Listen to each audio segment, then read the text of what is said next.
me pitch? Can you tell everything? Can I tell everyone what? Can I show you everything in both? Yeah. Okay. All right. Let's assume that, okay, got it.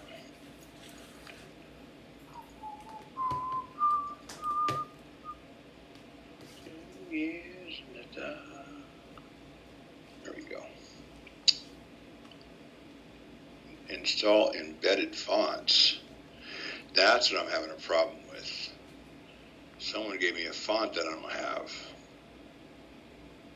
Some of the embedded fonts in your presentation cannot be installed. That's why it's running slow. Okay. I know exactly which one it is. This bottom one. Oh, it's one of these ones down here. Okay, cool. Okay. So I need to reshare my different screen. So I'm going to pull you. Let me think. How am I going to do this? I'll switch screens. All right, here we go.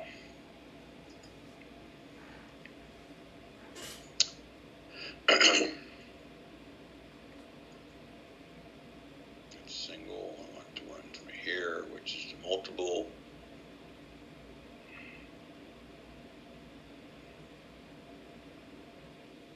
Okay. Can you see it okay, gentlemen? Yeah. You see the full screen? Yes, sir. Okay, cool. Hi, gentlemen. Hi, Steve. How are you? Great. Good. Well, welcome to Guest Trends. I appreciate you taking the time to watch this presentation. And anywhere along the way, if you have any questions, gentlemen, feel free to jump right in. And I'll stop what we're doing and I'll answer the questions you have. And we'll kind of continue from there. Because I want to make sure that you're very comfortable with what we're going to talk about and, you understand the information we provided. Does that sound good? Great. Awesome. Well, normally I'd go into a little rapport building situation with you here, but since we're just doing a kind of a mock round, I'll just jump in. So let me give you kind of a quick, brief overview of Guest Trends and what our intentions are with your particular hotel chain. You have quite a few hotels, management company, and how we can benefit your hotels going forward. Sound good? Sounds good. Okay, great. The reason I use survival of the fittest, gentlemen, on my presentation opening is because if you think about the COVID-19 situation we're in currently, obviously it's been a year and a half or so since COVID, hit the world, and things are starting to come back to light in the U.S. But every expert out there, including AHOA and AAHLA, is saying pretty much the same thing. It's going to take us a couple years to come back to normal. They're projecting that 2024 will get back to the norm. And that's, of course, assuming there's no hiccups along the way. I tend to agree with that. Would you agree with that, gentlemen? Agree. Okay, cool. So the reason I say survival of the fittest is because travelers are going to have lots of choices out there in today's marketplace because obviously there's a lot of people that are still scared of COVID that are probably not going to travel. So when I go to travel or you go to travel, we have lots of opportunities and lots of options in each market to pick a hotel, right? Right. So from that standpoint, why would I pick this hotel over that hotel? And what are going to be the criteria for my decisions? Obviously, price is always important. Location is always important. You can change your price, but you can't change your location. But what really is the third component we're missing here? And in my professional opinion, that's going to be your online presence. What do people see? What do they feel? What do they experience about your hotel portfolio? Would you agree with that? Agree, Steve. Awesome. Okay. So let me kind of jump in. So that's, so from my standpoint, survival of the fittest means everything because if you want to have more than your market share going forward for the next couple of years, you got to have your game on. You got to have a really strong presence on your reputation side of your business, and you have to have a very strong presence on your social media side of your business because that's going to make the difference between you and your competitors. And that's what I mean by survival of the fittest. Get our game on, look really good, so when a person's looking at one of your hotels and someone else in their comp set, they automatically want to stay at your hotel. which will also help you justify a higher price. And let's face it, that's what we all want, because that's the one thing that's been hurt the most in the U.S. Wouldn't you agree? The ADR, the average daily rate, has gone down, right? Right. Occupation is not doing bad, or occupancy is not doing bad, but the ADR has gone down quite a bit. The prices have dropped, so we want to get that back up. So how do you justify that? That's the big question. So you can see here from AHOA and the American Lodging Association that the numbers, the next couple of years are where we talked about earlier. When you think about it from a standpoint of reputation, think about yourself, gentlemen. When you go to buy a product or service, do you look at reviews? All the time. Right? And do you ever think of why you look at reviews? Yes, because that's where you base your buying decision. Right? It's a story, right? Reviews tell a story, don't they? Yeah. And so the story is either a great story and you're like, oh my God, I want to stay here. Or it's an okay story, you're like, it's not bad, maybe I should look at the competition. Or it's a bad story and you're like, no way, I'm not staying here. So basically, what it is your reputation is really that first point of sale. If you think about it, it's really your marketing, right? Because people are very research driven in today's world. Agree? Agree. And also people like yourself just said, we look at reviews on everything we buy. And when you think about a hotel, it's probably the most important of all the space. And why is that? Because especially from a woman's standpoint, a woman looks at a hotel, in my opinion, this is my opinion, you can agree or disagree, almost like a second form of their housing, right? In other words, an extension of their own home. Because women are very, very, very particular about, hotels when they get there, right? They inspect the hotels, don't they? You check it out, make sure it's clean, everything's looking good, right? Right. Would you agree with that? Agree. So from that perspective, the reviews make a big difference because they're going to tell a story, and if that story's not good, you're not going to buy that room. I don't care what it is. Men are a little bit different. We're a little bit easier probably, right? We can, put our head on a pillow and crash out about anywhere. But women are very particular about their hotel choices, and I don't blame them. I think they should be.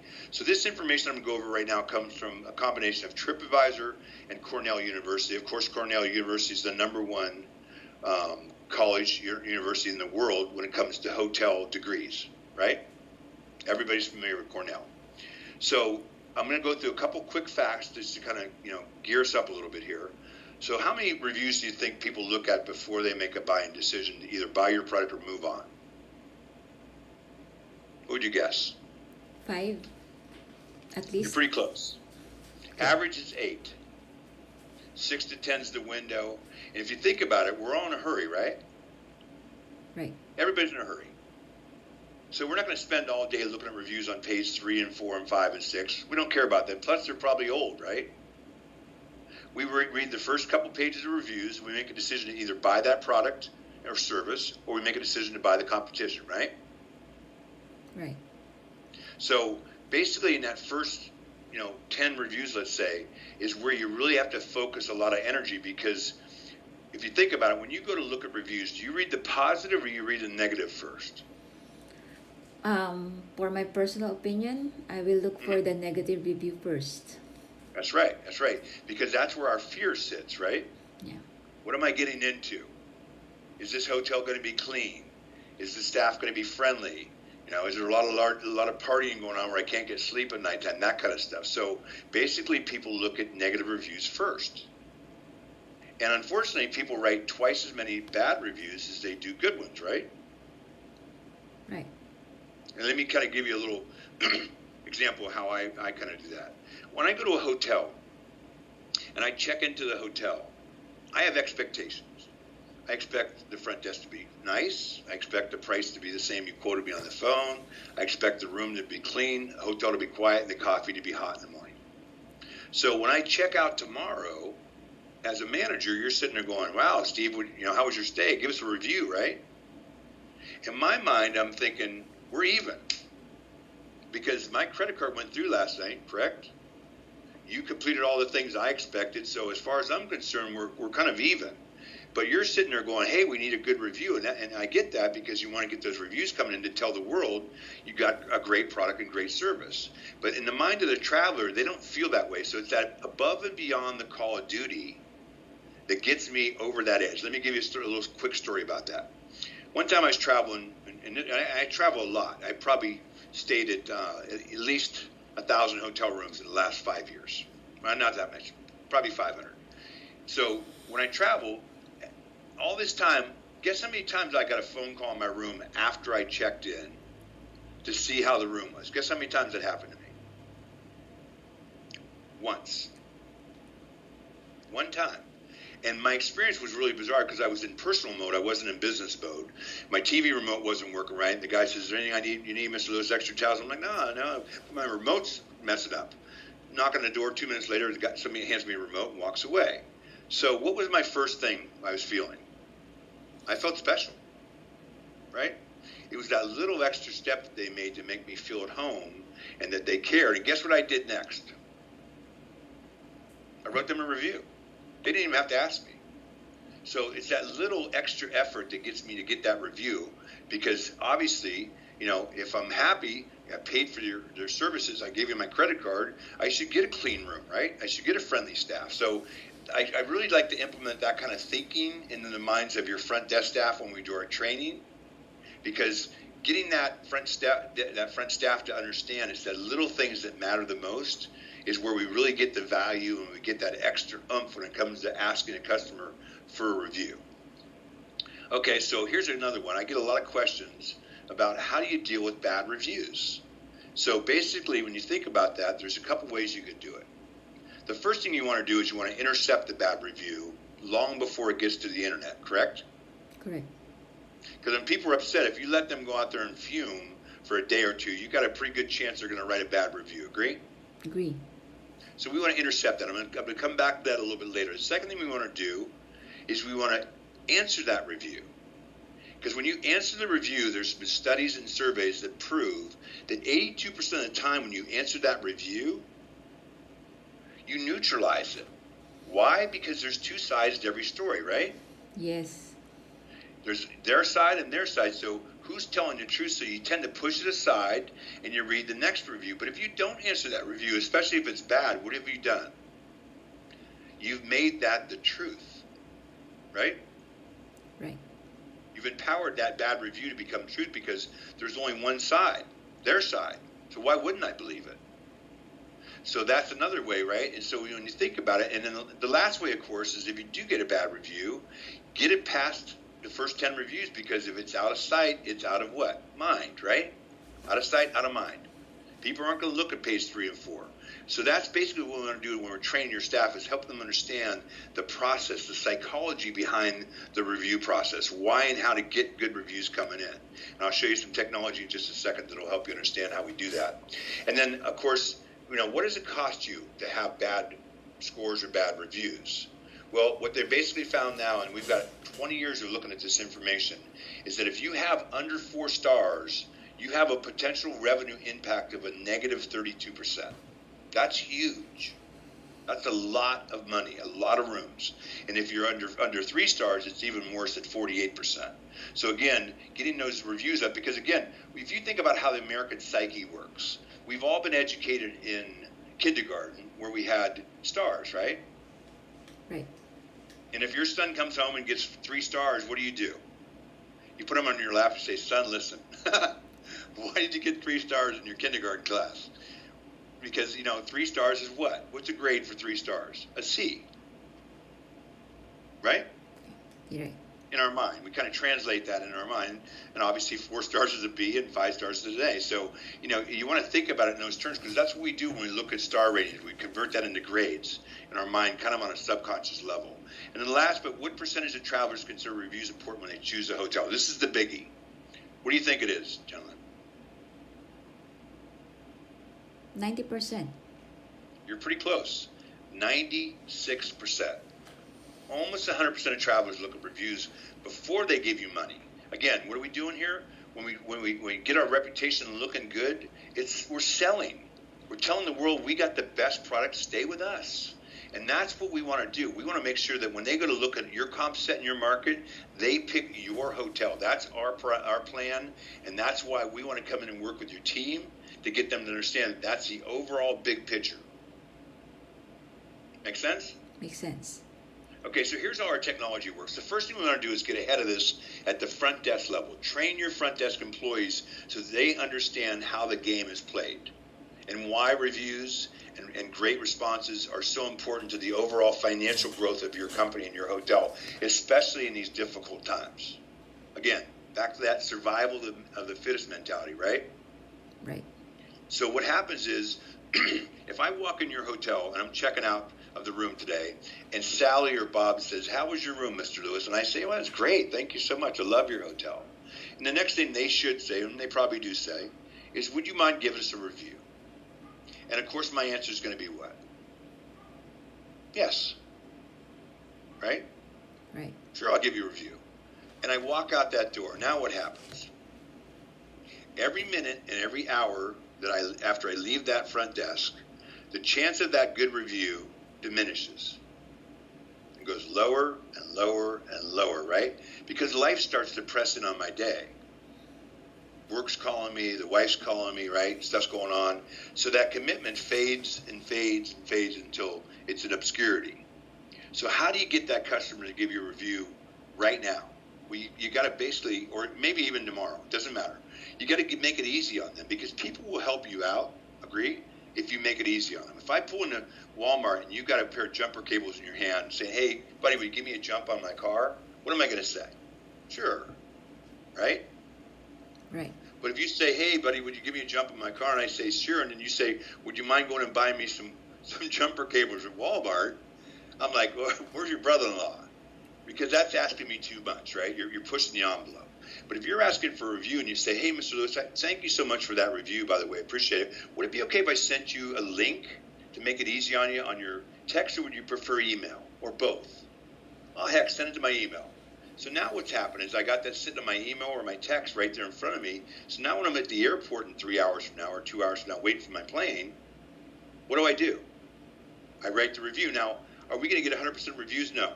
We're shooting for 3 to 5% of the responses you send out to come back as a review.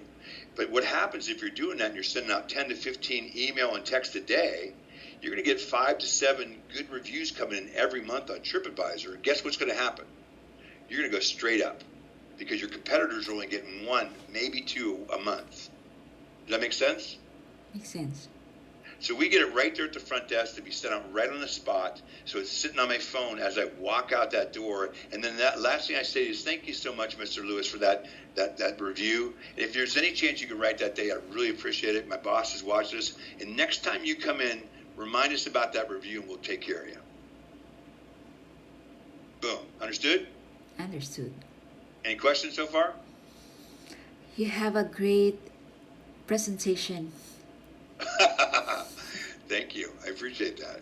Okay, let's talk about how the process works. Now, let's say we go back and I send this out, right? Now, you notice it says satisfied, not sure, and dissatisfied down below?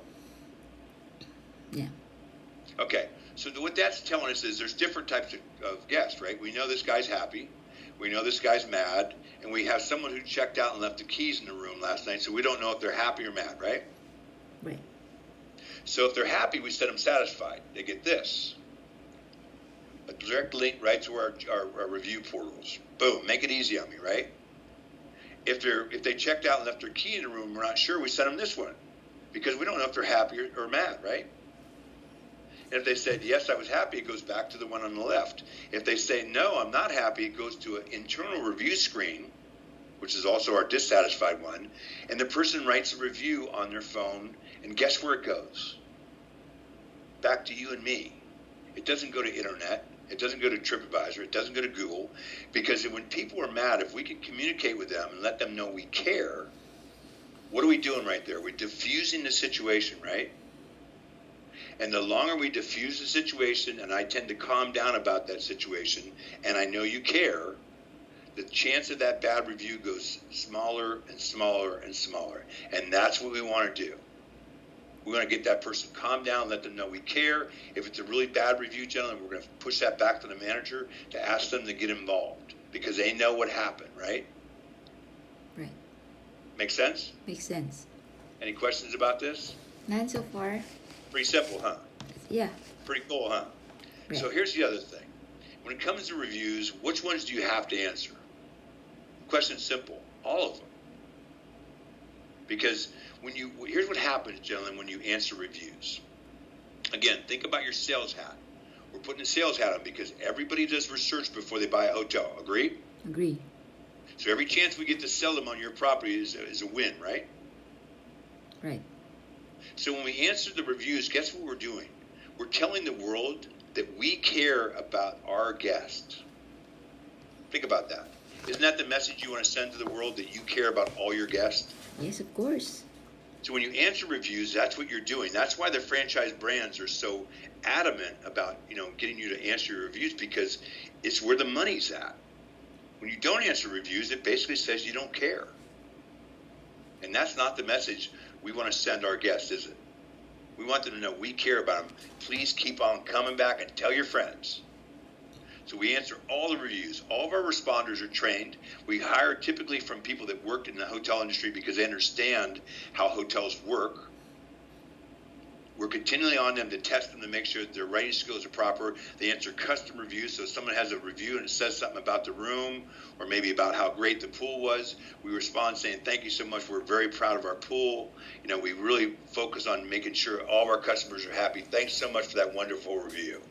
So we want to internalize that review and make it personal, because the next person, the person who wrote it is never going to see that response. But the next person that's reading it is our opportunity to sell them a room. And that professional custom response is going to do just that. And then last, right, is social media. Okay, so why do you need a social media account? The answer is simple. Everybody is on social media, especially your millennials and your Gen Xers and is it the Ys or the Zs? I always get the other ones confused, because that's the world we live in. And they say that 65% of the time a person that's on social media will look at your social media accounts before they make a buying decision. So it's our opportunity to reach out, right, and communicate with the world at a very cost-effective measure. So that's why social media is so important. And if you look at your comp set in the markets that we prepared for you, you'll see that your competitors are not capitalizing on this market. So here's the main reasons. One, it drives commission-free traffic. Think about how much your business goes to Booking.com and Expedia. You'd probably like to reduce that cost, wouldn't you? Yeah? Yeah. So when you're doing social media advertising, the cost is very nominal, and you're driving traffic back to your brand channel or to your personal vanity website. So you're not paying commissions on it of 15 to 20% with Expedia and Booking.com. Second is it creates better guest relations. You're talking to people before and after they came to your hotel. What's that going to do? It's going to give us reviews, right? Right. We get reviews coming in. And third, it allows hotels to control the online narrative. If you don't control the online narrative for your hotel, gentlemen, or your hotels in this case, guess what? The world will control it for you. And it's never a good story. You always want to control that narrative, control that story. And last but not least, it's the most cost-effective way to advertise. There's nothing better, there's nothing stronger, and there's nothing cheaper when it comes to advertising online than social media. Any questions there? None so far for the social media. Cool. We're wrapping it up. Here's our pricing. I'll kind of go that real quick here. Let me see something here. Oh, no, I'm missing something here. I'm sorry. I was going to go through the report, but I don't have it on here. So you know the pricing. I'm not going to go into detail. So if I were doing one with the report, gentlemen, I would go through the report. You've seen that, right? Right. I would go through this right here. Let me pull it up real quick. And I would go through here and let the person, I'd kind of go through details a little bit and just show them how the report works.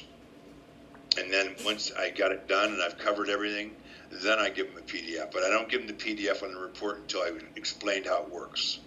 Because there's a chance they're going to pass it on. Someone's going to ask them a question and they're not going to know the answer. So what do you think?